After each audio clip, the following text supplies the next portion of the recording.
बोलिए श्री हनुमत लाल जी महाराज की जय। पवन पुत्र हनुमान की जय। उमापति महादेव की जय। हर हर हर महादेव। तब एक समय की बात है, सुबेल पर्वत पर भगवान पर्ग शैया पर लेटे हुए थे, फर्श पर लेटे हुए थे। सुग्रीव की गोद में उनका सिर था। अंगद हनुमान चरण दबा रहे थे। धनुष और तुनीर अगल बगल रखे हुए थे और लक्ष्मण पीछे की ओर विरासन से बैठकर भगवान को देख रहे थे और भगवान अपने हाथ में बाण लेकर सहला रहे थे। भगवान ने चंद्रमा की ओर देखकर पूछा, भाई, अपनी अपनी बुद्धि के अनुसार तुम लोग बताओ कि यह चंद्रमा में श्यामता कैसी है। सुग्रीव, विभीषण, अंगद आदि ने अपने अपने भाव के अनुसार उसके कारण बतलाए। सबके पीछे हनुमान ने कहा, प्रभु, चंद्रमा आपका सेवक है और आपका भी उस पर अनंत प्रेम है। यह आपको अपने हृदय में रखता है और आप उसके हृदय में रहते हैं। बस आप ही चंद्रमा के हृदय में श्याम सुंदर रूप से दिख रहे हैं। भगवान हंसने लगे। सबको बड़ी प्रसन्नता हुई। कह हनुमंत सुनहु प्रभु, शशि तुम्हारे प्रिय दास। तब मूर्ति विधुर बसती, मोह श्यामता भास। मंगल भवन मंगलहारी, प्रभु सुदशरथ अजिर बिहारी। तब हनुमान को तो सर्वत्र भगवान के दर्शन होते थे। चंद्रमा में उन्होंने भगवान ही दर्शन किए, तो इसमें आश्चर्य की क्या बात है। राम और रावण का भयंकर युद्ध हुआ। हनुमान ने उसने कितने राक्षसों पर युद्ध में राक्षसों का वध किया, यह रावण प्रेमियों से छिपा नहीं है। समय समय पर युद्ध में उन्होंने राम, लक्ष्मण, विभीषण, जाम्बवन सभी को सहायता की। मेघनाद से युद्ध करते समय लक्ष्मण को बड़ी ही भयंकर शक्ति मान लगी थी। वे रणभूमि में ही मूर्छित हो गए। मेघनाद और उसके समान अनेक सैनिकों मिलकर चेष्टा की कि लक्ष्मण को उठा ले चले, परंतु वे सफल न हुए। लक्ष्मण को जमीन पर से उठा न सके। हनुमान ने उन्हें अनायास ही उठा लिया और राम के पास ले आए। उन्हें मूर्छित अवस्था में देखकर राम शोकाकुल हो गए। आम मनुष्य की भांति भगवान रोने लगे अपने भाई के वियोग में। जब लक्ष्मण जी मूर्छित हुए थे लड़ाई में, जाम्बवान ने बतलाया कि लंका में एक सुसेन नाम के वैद्य रहते हैं। यदि वे इस समय आ जाएं तो लक्ष्मण स्वस्थ हो सकता है। हनुमान ने लंका की यात्रा कर दी। उन्होंने सोचा कि शत्रु पक्ष का वैद्य है, शायद रात्रि में न आवे, इसलिए उसका मकान ही उखाड़ ले चले। ऐसा ही किया। सुसेन ने राम सेना में आकर लक्ष्मण को देखा और बतलाया कि द्रोणाचल से यदि आज रात भर में औषधियाँ आ जाए तो लक्ष्मण जीवित हो सकते हैं। हनुमान ने भगवान का स्मरण करते हुए द्रोणाचल की यात्रा की। यह समाचार रावण को मिल गया। उसने कालनेमी नामक दैत्य से मिलकर ऐसा षड्यंत्र रचा कि हनुमान को मार्ग में ही अधिक समय लग जाए और वे कल सूर्योदय के पहले यहाँ न लौट सके। तब विभीषण जी ने सुझाव दिया कि लक्ष्मण तो शेषनाग के अवतार हैं, उनको कौन उठा सकता है। जो पृथ्वी का भार संभाल लिया है पूरे अपने शरीर पर, उसका शरीर कोई उठाने वाला है इस धरती में। तब हनुमान शिव अंश रुद्र अवतार थे, वही उनको उठा के और युद्ध भूमि से लेकर भगवान राम तक पहुँचाए हैं। रामायण में भी वर्णन आता है और श्री हनुमत लाल जी के कथा में भी वर्णन आ रहा है। हनुमत लाल जी का कथा सुनने से हनुमान जी को बहुत प्रसन्नता मिलती है, इसलिए हम लोग तो तुच्छ मनुष्य हैं। जब भगवान का बड़ाई होता है तो भगवान भी खुश होते हैं, तो हम लोग बहुत क्या आम आदमी हैं। लौट सके काल नेमी ने ऋषि का वेश बनाकर हनुमान को भुलावे में रखना चाहा। रावण के जो पता चला कि हनुमान जी चल दिए हैं और लक्ष्मण को जिलाने के लिए संजीवनी बूटी लेने आए हैं और वैद्य को लेकर चले गए हैं पहाड़ पर उखाड़ के उनका घर सहित, तब रावण षड्यंत्र रच के वहाँ पे राक्षस से प्रहार करवाने लगा और मार्ग में बाधा डलवाने लगा। हनुमान जी को रोककर कि सूर्य उदय हो जाएगा तो लक्ष्मण का प्राण मौत हो जाएगा और प्राण जीवित नहीं होगा।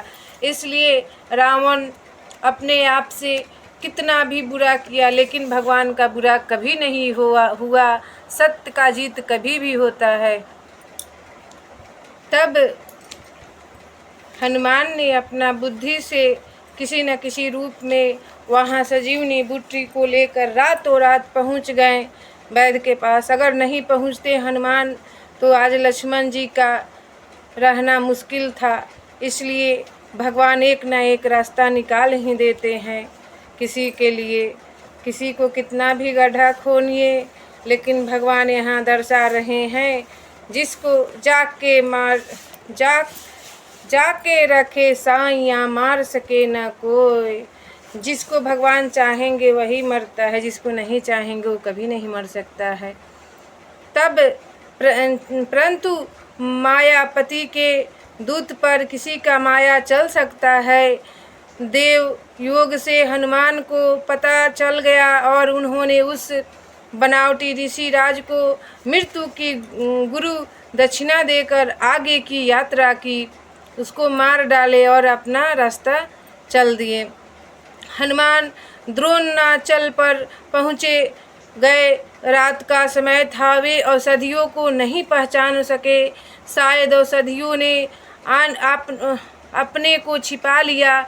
हनुमान विलम्ब करना तो जानते ही नहीं थे। रातों रात ही उन्हें लंका पहुंचाना था। रातों रात ही उन्हें लंका पहुंचना था। उन्होंने समूचा द्रोणाचल ही उखाड़ लिया और लेकर चलते बने। लौटते समय अयोध्या उनके मार्ग में पड़ती थी। भरत ने दूर से ही देखकर अनुमान किया कि यह कोई राक्षस है। उन्होंने एक हल्का सा बाण चला दिया। बाण लगते ही राम राम कहते हुए हनुमान मूर्छित होकर गिर पड़े। तब भरत जी वहां पहुँचे। उनके मुंह से राम राम सुनकर भरत उनके पास दौड़ गए और बड़ी चेष्टा करके उन्हें जगाने लगे। अंत में उन्होंने कहा, यदि मेरे हृदय में राम की सच्ची भक्ति है तो यह बानर अभी जीवित हो जाए। हनुमान उठकर बैठ गए। हनुमान ने सारी कथा सुनाई। भरत ने पछताकर अपनी बड़ी निंदा की और हनुमान को बाण पर बैठकर जाने के लिए कहा। तब हनुमान ने बड़ी नम्रता से अस्वीकार किया और वे द्रोणाचल लेकर लंका पहुँच आए। उस समय श्री राम बहुत ही व्याकुल हो रहे थे। हनुमान ने आते ही उन्हें हृदय से लगा लिया। सुसेन के उपचार किया और लक्ष्मण स्वस्थ हो गए। सुसेन ने उपचार किया और लक्ष्मण स्वस्थ हो गए संजीवनी बूटी पीकर। चारों ओर हनुमान की कीर्ति फैल गई, जाने लगी। सुसेन को उनके घर सहित हनुमान गया स्थान पर रख आए। फिर सुसेन को घर सहित पहुंचा भी दिए रातों रात और घर सहित उठा के लेके आ गए। रात का समय था। हनुमान पहरा दे रहे थे। अहिरावण विभीषण का वेश धारण करके आया। हनुमान ने उसे बुलाया और पूछा कि भाई, इतनी रात को कहाँ से आ रहे हो? उसने कहा, भगवान की आज्ञा से संध्या करने गया था, आने में देर हो गई। उन्होंने मुझे शीघ्र ही बुलाया है। सबके सो जाने पर अहिरावण राम और लक्ष्मण को अपने कंधों पर उठाकर ले भागा। भगवान को भला कोई क्या हर ले जा सकता है? लक्ष्मण तो कभी सोते ही नहीं थे, परंतु जब प्रभु को अपने भक्त की महिमा प्रकट करनी होती है तो वे साधारण मनुष्य की भांति लीला करते हैं। आज हनुमान की महिमा प्रकट कर दिए, पर हनुमान का लीला प्रकट करनी थी। चुपचाप अहिरावण के कंधे पर चले गए लक्ष्मण और राम। दूसरे दिन प्रातःकाल सारी सेना में बड़ा कोलाहल मच गई। सुग्रीव, जांबवान, विभीषण सब के सब व्याकुल थे। हनुमान ने वह घटना सुनाई। विभीषण ने कहा, यह अहिरावण की माया है, मेरा वेश और कोई नहीं बना सकता। हनुमान ने कहा, वह चाहे जितना बली हो, चाहे जितना गुप्त स्थान में रहता हो, मैं उसके पास जाऊंगा और उसका वध करके अपने प्रभु को ले आऊंगा। हनुमान ने यात्रा की दैत्योग से मार्ग में कुछ ऐसी घटना घटी कि अहिरावण उन्हें नागलोक में ले गया है। यह बात निश्चित रूप से मालूम हो गई। वहां जाकर हनुमान ने महल में प्रवेश करने की चेष्टा की, परंतु मकरध्वज ने रोक दिया। उसने कहा, तुम कौन हो जो जानते नहीं? मैं महावीर हनुमान का पुत्र हूँ। चोरी से जाना चाहोगे तो मैं तुम्हें लोहे के चन्ने चबा दूंगा। यह सुनकर हनुमान चकित हो गए। उन्होंने कहा, भैया, मेरा पुत्र तो कोई है नहीं, तुम कहाँ से टपक पड़े? मकरध्वज ने कहा, जब आप लंका जलाकर समुद्र में स्नान कर रहे थे, तब एक मछली आपका पसीना पी गई थी, उसके गर्भ से मैं पैदा हुआ हूँ। हनुमान ने उससे राम लक्ष्मण का पता पूछा। उसने कहा, मैं यह तो कुछ जानता नहीं। आज मेरे खामी किसी की बलि दे रहे हैं, वहाँ किसी को जाने की आज्ञा नहीं है, मैं आपको भी नहीं जाने दूंगा।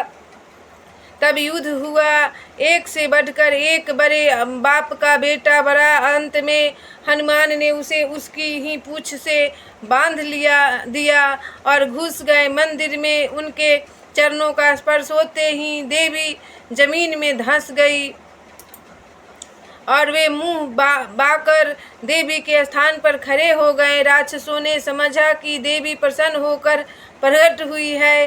खूब पूजा की गई। आज की देवी जो कुछ फूल माला अन्न वस्त्र आता उसे मुंह में ही रखने लगी। बलिदान के समय राम और लक्ष्मण लाए गए। उस समय राक्षस उनसे अनेक को प्रकार के विनोद करते उन्हें भांति भांति से तंग करते। वे चुपचाप सहते, चूत तक भी नहीं करते। अहिरावण ने कहा, अब तुम लोग अपने रक्षक का स्मरण करो। भगवान ने हंसकर कहा, देखो, तुम्हारी देवी तुम्हें ही न खा जाए।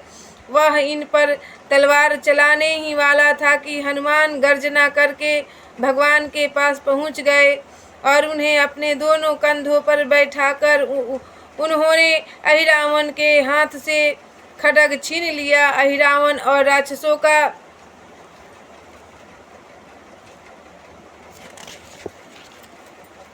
संहार करके हनुमान भगवान को शिविर पर ले आए। चारों ओर आनंद की ध्वनि और कोलाहल होने लगी। तब हनुमान के जय जयकार से दिशाएं गूंज उठी। भगवान कैसा लीला दिखा रहे हैं। हनुमान की कृति फैलाने के लिए भगवान अपने आप का बलि देने के लिए तैयार हो गए थे, राम लक्ष्मण, क्योंकि भगवान को तो हनुमान को प्रचार करना था कि ये शिवांश मेरे लिए मेरा कार्य संभालने के लिए उत्पन्न हुए हैं, और इनका भी कीर्ति और इनका भी जय जयकार हो जाए मेरे साथ। बोलिए हनुमत लाल जी महाराज की जय।